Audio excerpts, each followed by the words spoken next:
ozoloba écoute nga na vie na mayele na nga nzamba pesa ngai qui est qui parce que moi je connais ce que dit Chilombo celui le président de la République akayo bango ba yambi ye panique extraordinaire tina baba président assemblée ba télé donc la même président assemblée président Sénat debout na qualité ya ni c'est on lié président assemblée ou bien président ya Sénat aban sabato boy ndé Kabila tamba télé tamba vandi ndé bâtiment sur vandi mais ça dit quoi dans quel pays na la France 24 va dire retour de ex-président Kabila dans les scènes politiques honneur plus que président plus que roi aye avant ça dit quoi on commande reçu Kabila dans le Sénat déjà mon beko ekoi parce qu'il a siégé et c'est fini mon beko ekoi bazo battre déjà ni assiégé un président dans la fonction qui a dans la bonheur a dans la cortège quand le président fonction la conscience nangai na mayele nangai na bonzambe nangai qui dirige qui et ce qui est plus grave na landi Bochab peut-être c'est qui Sadari azoloba tango to signé qui accord mutamini na trakité on était trois Kabila Tshisekedi et moi le peuple qu'on s'organise ante que soit 3 soit 4 et l'autre on est ko salema et puis dans le bibo maman dans le bibo tokolonga na élection à tout le monde na tout le monde mi balé poto sikisa makambo yo ko changer ba ça j'ai ngambo ya Brazzaville awa e ko simba te parce que elle connaît si la gâté on connaît si la gâté il va la nier si la gâté. Abonnez-vous gratuitement sur votre chaîne Lourde Production HD. Karibu na émission na biso tolandaka mingi qui dit vrai qui dit faux na Nadine Fatouma la patronne on a sengi merci na Rémi kuna parce que les années Rémi Starlia Kiminga Salim Misa Zaza merci na Rémi merci na batunyo so balandaka ngai pourquoi le chef nangai arme lourd balobi l'homme de la foi l'homme de Dieu et yamo lelo to fula moi teke to panza penza lelo parce que l'actualité zaka moko oyo ancien président a sali panique na kati parler du peuple to so panza mokina mosala nzambe papa Ngefa le sac nzambe l'équipe bango so makasi to bana nzambe data na tiki émission ya la patronne na boko na yo pesa iboanya sa science kola lo bauti pana auto tiki ba diaspora so maboko na yo batela bango bango ale sa biso maboko na biso donc lo bazangati qui pambo na promesse la carte na bango et je les bénis au nom du Père et du Fils et du Saint-Esprit amen amen et bien que mosali na nzamba za ko lima poto za ki ande ya ko yina plein de bateaux donc papa to koti mbala mona musime likambango na likamba Joseph Kabila panique ça na kati kali du peuple balobi est-ce que azaka président to alongwa bon maman oui bien c'est la confusion totale et là on zoloba écoute nga na ville na mayele na nga nzamba pesa ngai qui est qui parce que moi je connais ce que dit Chilombo celui le président de la République na kuta na bana liboso na vana kuma parler du peuple cortège on na moni ya Kabila o bato ba consacrer Kabila ba dit de pèse c'est pas sur la sabato pongi il de pèse sur la sabato pongi ya bébé réalité mususu makambo zo mususu omoninga na parti politique na peuple autorité morale de Jésus, il faut dire la vérité. Jean 14, je suis la vie, la lumière et la vérité. Namoni nano à peu près 12 Égyptes.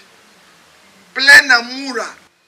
Mais bataille c'est que baba qui déjà ba longo la baba. Mama ezali na lobi lokuta la patronne lokuta. J'ai vécu ça moi-même, j'étais une fille. Toujours la place. À part yango, ba soda ba fantasy ba muro ba kana bitumana taka ba casque na mama titi. 4 jeep. Oui, à guerre 4 jeep. À part yango ba tu ya costume.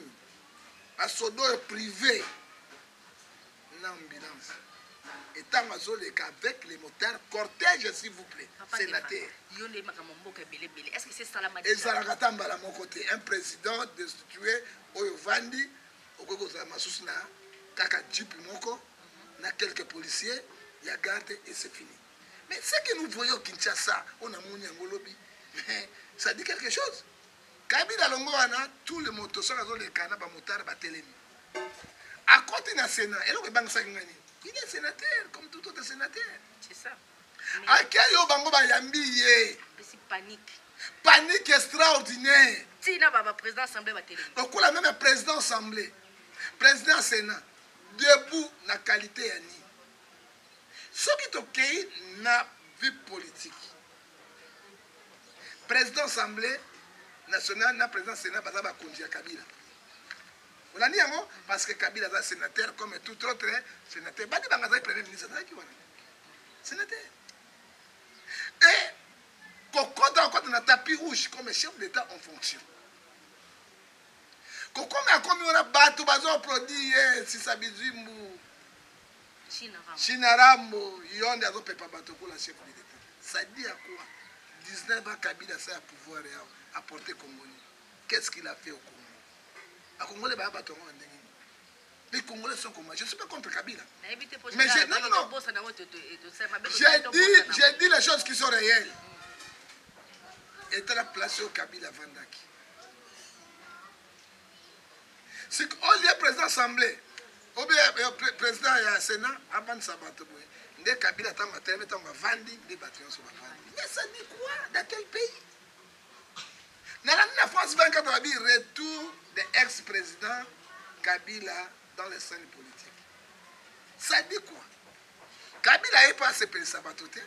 Kabila n'est pas qui a violé la constitution dans la loi de 2023. Parce que sur les sénateurs, il y a un sénateur ou bien parlementaire, à 6 mois, il faut se justifier. Ce qui se justifié, l'article 274, il faut pas destituer Yalo. Il y a ça 2 ans à Yakate. Déjà, l'équipe une année à 6 mois à se justifier. Pourquoi? Autorité morale. Pourquoi? Mabunda Zalaki wana Babi Yaka. Parce que demande d'explication exacte. Il n'y a pas, il faut se justifier, à se justifier. On a plus que président, plus que roi. Aïe avant. Ça dit quoi? Au comment on a reçu Kabila dans le Sénat. Déjà, mon beko est quoi? Parce qu'il a siégé. Et c'est fini. Mon beko est quoi? Il va se battre. Déjà, il a siégé. Au comment on a eu le sous-souté. Au moment il y a mis ça. Et bimeli naï. Mboka est bougé. Sénat est bougé. Même Baboulou est boé, Bayaki naï. Bakabano kanga photo naï. Bozo kanga photo naï. Dit à quoi? Bon, ça n'est 19 ans. Je n'arrive pas à comprendre. Quelle sorte de pays? Il y a un peu de ça va tomber comme ça. C'est ma fait perroquet. Dans mon cortège à Kabila. Par rapport à cortège à Tshisekedi. Moi, Tshisekedi, mais qui est qui? Un président dans la fonction qui? À dans la bonheur. À dans la cortège. Quand le président en fonction, na conscience nangai, na mayele nangai, na bonzambe nangai. Qui dirige qui? Na Sukiwana. Qui dirige qui? Parce que batamouement batelemi. Bajani mabunde batelemi. Et ça n'est pas ce que d'accord, mais qui dirige qui? Point d'interrogation. Hein?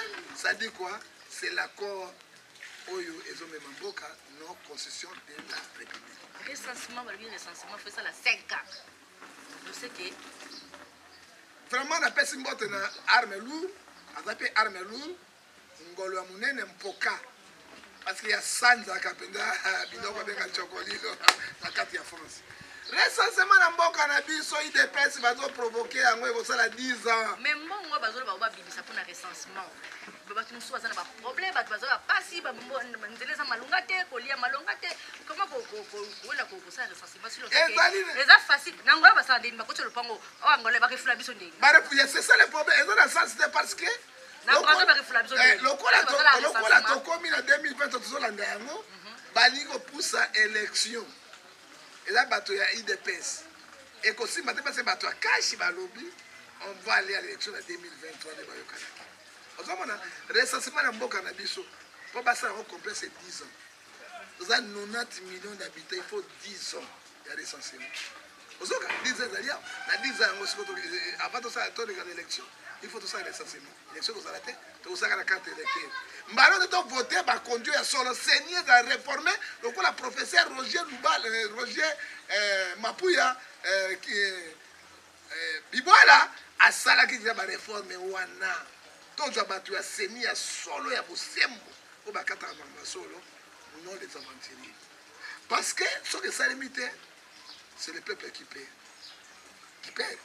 Deux, ce qui était grave namoni professeur Nemi Moulama alobi ete tosignaki accord na 2023 nde pouvoir ezongana epai na biso na FCC et ce qui est plus grave nalandi boshab te ce qui Shadari azoloba tango tosignaki accord motamini azalaki te on était trois Kabila Tshisekedi et moi soki d'accord et quand même oyoka d'accord basignaki ya liboso le président Tshisekedi régnera seulement na Kinshasa non na province et c'est que nous voyons eza lokuta te deuxième accord tokozwa parlement na sénat na bagouverneur provinciaux na armée oso maboko na biso qui est le ministre donc mboka mobimba qui est aujourd'hui ministre de défense qui est ministre de justice ya bango troisième accord tokochange constitution tokotouche yango tokende élection indirecte non directe qu'est-ce que c'est élection directe indirect biso tokovoya ngoyika chance na pousse ete ezali biso peuple tovote badéputé bavote président bango baza majorité président na parlementaire Kabila koleka moto na bango tu akoleka dans la haute tradition mais c'est quoi la république et nous disons ngoyika chance parce que tout le monde nzambe na mawa Hébreu 4:3 abimisi polele c'est Shaddad lui-même qui a donné ça oya lobi tozaki bato misato troisième coup 4 bazalaki ça dit quoi toteki mboka mais peuple eko s'organiser ateke 63 64 eloko wana ekosalema te et puis tolobi boye mama océan de la presse tolobi mama océan te la patrona tolobi boye ya la patrona tolobi boye tokocontinue bao nene na ngai balingaka ntaka nkombo ya bakote tolobi boye tokolongwa na élection ya turu moko toka na turu bo mibale mpo tosikisa makambo oyo kongo echange basaso je ya ngambo ya brazzaville awa ekosimba te eloko nini esilaka te mokondi nini esilaka te libala nini esilaka te ebible eyebisi biso Romains 8:31 si Dieu pour nous qui sera contre nous nzambe akote na biso voilà nzambe aza kote na biso nde tolobi déjà donc likambo ya pasteur Soni Kafuta mpenza ya kondomba na awa ndenge balongoli alobi ya kolomba te est ce que ezalaka mpe Soni asabimisi rébellion te ebandi ya Soni ezalaki mabe tozoyeba te nde nazosama yana tokende kota politique ezondomba ezali poste politique mama poste bareprésentant légal na mbongo ebele basiégeaka pasteur sur te kotomama mbongo mais balandaka mbongo te nene balandaka mbongo te pesanga losako liboso na chokolilo mosantu aza te chokolilo nde mokonzi oyala nzambe basoni kafuta balandi mbongo Soni azoloba nini akuti dossier ya machar Rolando déjà bapesi $50,000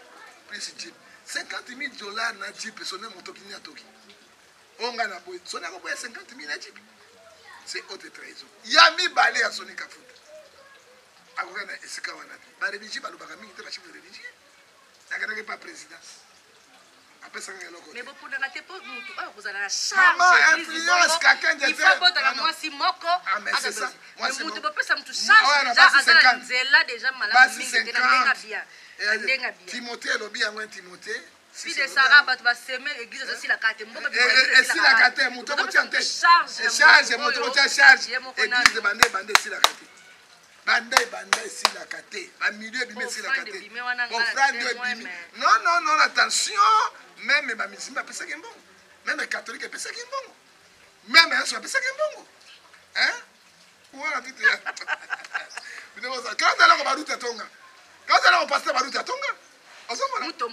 akebo tala eloko mutumba atonga eza bato oyo baeskokaka peuple na Romains 7 verset 17 à 18 alors ntango alobi ete président apesi eloko te ngai nazongi natikele masuba kwa malédiction déjà président somonaki moto oyo il faut totosa mokonzi na mboka aviole les injures sur injure ezali mabe ntango bakei bapesi suspension badestitue ya adui Bosco Kindomba azwi bagroupe na ye ekoma kwa ekiri awenge mozika tonia église ekoma ebcpd na batonia asa ekiri na ye batelemine oyo nazoya biso lelo oyo bakei na vote batie déjà pasteur Dodo, prophète Dodo, c'est quoi? Siko selon yo mosali na Nzambe, pasteur Dodoka.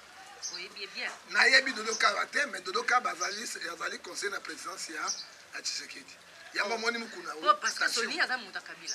Sonia Kabila, kake na muta Kabila. Donc bazokota malema bakabona te Sonia muta Kabila makila. Yango zo bati. Et kake na muta Kabila makila. Bokonzi comment ça va partir place ndamu nambe ke côté si quelqu'un était à mutuna ye. Sikoyo Dodo wana azali conseiller. Hein? Alors, Batomi parce que Kakenza a toujours vice-président. Ndé appuyé. Hein? Bakay ba investir. Mais attends mon labosolo. Azra mobali ya mwasi moko. Abote belete. Asra nyamu nyamute. O soni azobunda. Même conseil on est destitué. Atika na ye. Guerre ni na niko bimisana makamu ya nzani. Bangonde bazali ba affaire ya Kabila le père yao. Bangonde bazali kosa ba Kabila parce que bongo akoso kuma kombo ya pasteur. Est-ce qu'on va passer absolument bon et belé parce que l'autre mot côté ba kabola kati na bango nzambe ko sukisa ba où est le mal batika ko mourir bato parce que ngai na ko telemele loko na za kuna tenga za NRC na za kuna te na RS NRC vous avez qu'ils réformer au Congo ozomona et puis des cambo ça me pas soni to ni pe comme na NRC il faut que na vote voter pas président sika ba kondia sika ko fait mon abaloma hein et puis qu'on a le ma ko longa pourquoi pas ezali d'envie Kabila longa te. C'est ce que nous avons des problèmes en vie. On va changer aussi le chef. Chef va bien, ça a une réputation bien. Ça a une réputation bien irréprochable. On est que Timothée a fait sa mission. Mais son réputation bien, c'est pour comment l'institution peut s'en aller. Pour faire quoi? Hein? On dit comment monsieur Kofim ça va toi? Exemple, Paul, la monnaie qui m'a belle équipe, désormais, on va la coûter. On va la terre, on va la terre, mais on a pour la terre encore. On va te Rolanda Paul, on va pour la balle à jeter. C'est ça. To imiter Jésus, to imiter mon tout. Ozo ko mona tango mabe ko mo mususu. Hein? Oyebi bangala nso bandumba te. Ba mongo nso bandumba te. Ozo bika moto ya ndumba. Akosioni. Mongo. Okay, mingado bazawan. Plik mabe ke ba mongo. Ozo mona bayombe bazawa ba Swahili pendande ya. Ba kende sang ba Swahili nde ba ndumba nyomi ti ma kazi ko. So tominga baboka na liputa. Baboka na liputa. Bango wana kende la kisangani ko mona. Mais ba mongo ya mbanda ka boka ka bango te. Mais mongo abima mabe. Eh maman, ouais bi combo mususu, so que ça kana moto tele ko eko baby sa réputation na yo.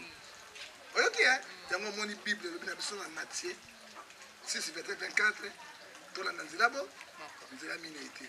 O elekina et to ça mo pe na NRC ko za malamu po na été to chepe ba konji musu asika o ba utamu cette situation. Bata IDPS ne bazo tsape na mama Janine Mabundi kaka likolo est-ce que eza pena nécessaire? Bazali polite, bazali poli, mama Janine na mwasi. La femme est protégée par les hommes. Hein? La moi qui m'a bien maman j'ai dit na sali wana et ça t'a touché la constitution ti. Batika ya sala musala na. Ba invite ba finir maman j'ai dit ba finir Tshisekedi. Mais bango to baza coalition, to baza alliance mo. Hein? Lelo mutasimbi lelo parlement na. Hein? Ba ye baboye na biso batu de presse. Hein? Autorité budgétaire mboka za parlement. Hein? Centre de démocratie ezaka na parlement. On l'a dit yango tant que vous touchez bateau on peut vous majorité té mabe ko pas bino mingi hein mabe ko pas bango mingi politique de personne sala za politique ya mouton bazo bela ko sala amani mouton ba kitaka bango amani ba kitaka bango bazo ba ngote hein ko finga mama Jani ko finga première dame ko finga mama Jani ko finga mama Olive ko finga mama Jani ko finga basi nyonso ce sont les femmes. Et en tant que femme, femme m'a dit ma chérité. Femme a dit ma chérité. Et puis ma fille n'a pas nini. La façon nini, le lingue nini. Dans ma salle moto moto ndenge na ye. Beauté peut se mettre moto sauter. Est-ce pas dit depuis la fille maman Janine Mabunda. Ba moto ba kitoko. Ba type da maman mal à l'aise mec. Et puis que ma commence ko sila ko na suka na yango. Non, il faut pas condamner ngo streamino basi. Maman grâce, on dit maman grâce monde a condamné ba tel acte one. C'est Babi Kambala na carte na Suède a condamné à battre acte one. Même maman Brigitte moite a condamné à battre acte one. Depuis na bala na ye to boti bana bakoli bana mso so na licencié ayoka mokolo moko na finga ete na respecta kaye makasi et puis ngana na bana basi ebele na respecta kaye na respecte parce que ala na mbongo aleki kitoko to makamwa sote valeur ya maman parce que tant on a zali awo soki na beli apa bande ko ba c'est lui qui yende apesanga soin ya makamwa yonso soki nake hôpital moto alonga ngai bilamba apangusa ngai ezali ye ozomona il faut napesa respect makasi alors banjire facile oyo bandeko soki depese baa nango nous condamnons avec efficacité politique ya banjire ezalaka na mboka yango tozokobaka mama injira badepute basali soni baresponsable bazali babasi na bandako nzonga nde bakina na bakuzu baplace na bango na babandali nyonso bapandi nteke bango babimisi oyo bamelaka babangi bamelaka balotoko oyo mwasi ya mokolo bazali bantivaler e bango to batini depesi te ekolo yango ya banjire yango wana epesi malamu te badepute bazali baéducateur de mans c'est comme les pasteurs mais komi na mafinga na makambo ya salite oyo yo mwela oyo mwasi na yo elongi mabe mais soki mwasi na yo elongi me makoko abala koko na ye bafandi dans l'amour eza mokolo na mokolo na oyo te soki olandi kaka mokolo okolinga te parce que mwana moke akolinga mpe mokolo soki na 18 ans comme déjà dit et mokolo mpe akolinga mwana moke na à partir de 18 ans te likolo ekokani mais tomoni bango bazali bantivaler mpo na nga badestruire bango babimisa balongola bango bazopesa honneur ya badepute congolaise te papa ngefa tokomi na suka ya émission na biso merci mpona ondimi koyamba biso na itando ike oyo mais ndenge otakaka kabila soki azongi lelo président namoni papa ngefa yo mwisazaza te nga natakaka kabila te na banga makambo solo bango kuna balobaki ozotabango balingaka vérité te même olobi na tisekedi wabi vérité te otake soki olobi kabila olobi vérité te nasa préparé boîte na ngai na bamizanga mais wana poza avion okende onana nazwi boîte nazwi mwasi na ngai na tie na bana nazongi mbandaka na zamba na bana équateur mbandaka na zamba tokomi na suka ya miso na biso préparation baboîte nazali na kingaboa na mizanga na bamoustique nasa travailler mama mwasi mpe na ngai koboyanga te toboyi bana bakoli alors se bana batikala kisisa etali bango nazwi mwasi na mwana na ngai asuka na bwato tokende sombanda tokomi na suka bambote papa mbote napesi mbote te mama napesi kaka mbote na le grand patron oyo tolobi na ye Armelou na kati na France na Panama ye nde makambo kolo apambola ye epuis mbote ya suka Jésus Christ homme de Galilée atika libele parce que bambote topesi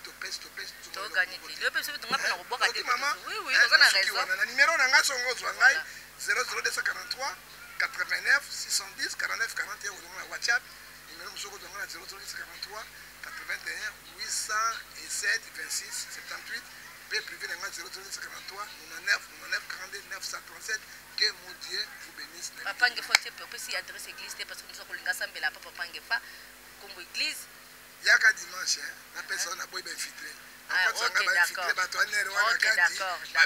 d'ailleurs patron na lobby na CPI dimanche je te donne l'adresse tout de suite dimanche je te reçois au bandiki te suka to fait émission na kosi na bureau au mona ngai papa Ngefa bazaka mutu na ba pasteur internet te ba prophète internet te je suis un homme de Dieu ministre de Dieu je suis évêque oyo mpaka na kati na lingoma ya NRC.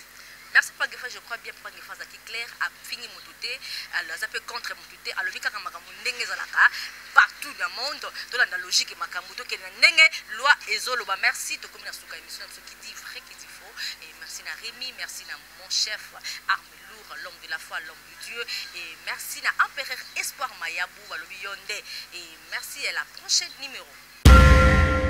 Abonnez-vous gratuitement, c'est votre chaîne Lourde Production HD.